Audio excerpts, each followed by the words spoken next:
Hey, it's your buddy Peace and Harmony with you here today. We're focusing in on a viewer question, and that is, does the narcissist ever really get along well with anyone else? Do they get along with other narcissists? Who is the perfect match for them? We'll realize that oftentimes, yes, you will see birds of a feather flocking together. When you see narcissistic individuals, oftentimes it can be what they call a relationship of convenience, where one is using the other in essence, where one has specific qualities or assets or things of that nature, and then they attract then other people who are then the overt narcissist will then attract a covert narcissist, where you see in essence birds of a feather flocking together, but yet there's a yin to the yang. There's an aggression to the more passive side of the narcissistic spectrum.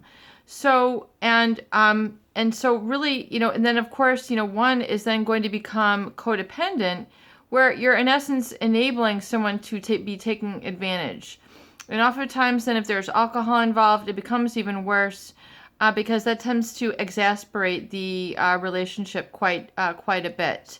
So when a narcissist, someone who has a heightened sense of self, a heightened sense of superiority, and only feels that they desire or deserve to associate with people of high status, of good fortune, of great scholastic or financial accomplishment, will oftentimes attract either someone who is also on their level, but who is covert or more undermining, sort of narcissistic, so that the two can come together. But there's oftentimes a lot of struggle. But oftentimes what we see is oftentimes is a spouse who's very strong in the very weaknesses with which that other individual has as well. So that becomes kind of a codependent relationship there. So a narcissist in a codependent relationship is like a match made in heaven, or does have longevity. But it's usually the codependent spouse, which is the one who, experiences or at least speaks up for the relationship issues. And why do they do this? Because they're the ones who are suffering. They're the ones who are paying the price. They're the ones who aren't getting the acknowledgement. They're not the ones who are getting the mirroring. They're not getting the pat on the back. They're not getting the congratulations. They're not getting rewarded really in the same way that a narcissist is getting rewarded. So oftentimes the narcissist will objectify things, and then the spouse will be the one who is focusing more on the intangibles, keeping a lot of the glue together of the family, having the big heart, the sacrifice of time, the one who's the more nurturing, who has the caring side, who's there to support the husband. Again, these are the intangible qualities. Intangible meaning not that you can touch or that you can't buy, but that are possessed by that individual.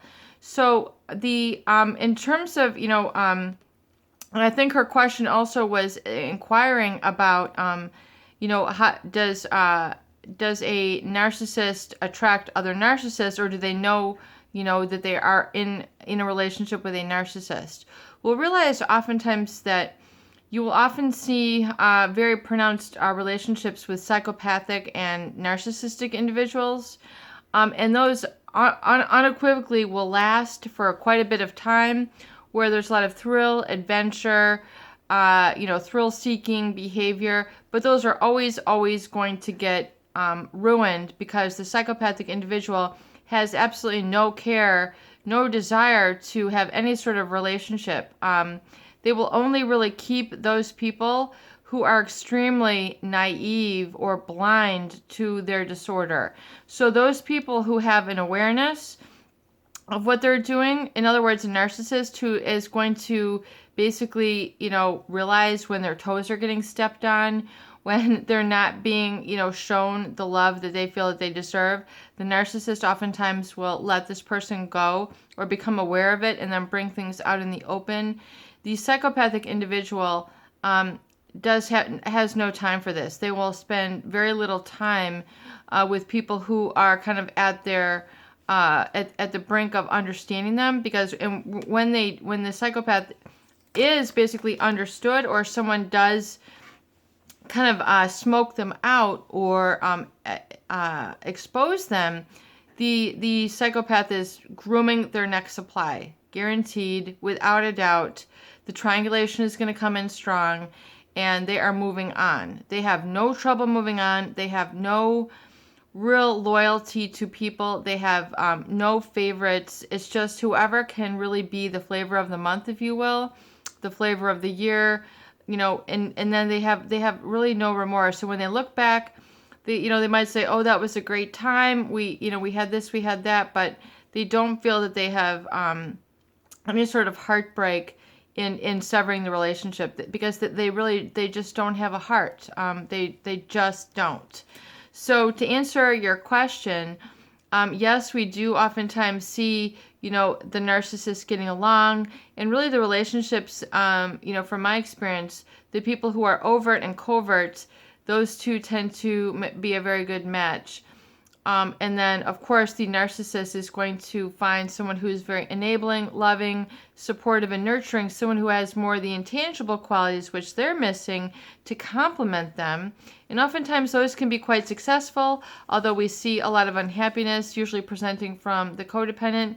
And then lastly, the psychopathic individual will generally attract they'll attract all types. I mean, they will get on with anyone who can essentially be a thrill seeker with them, or really provide that sort of supply, or have something that is going to satisfy their agenda.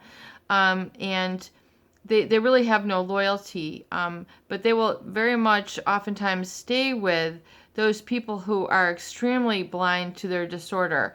Those people who, are they are clueless as to really what is going on, or living in very, very deep denial of what is going on. So in other words, they are so afraid of losing this person that they are willing to go into complete brainwash, complete gaslighting, complete denial, and are usually very, I don't want to use the word spineless, but they really don't have a lot of self-esteem, self-value to extract themselves from that sort of abuse. They just tend to continue to take it until it becomes so severe, or that they just, it's just in their face, and then they have to go through a horrendous breakup. And oftentimes, these victims, they really feel like their life is ruined.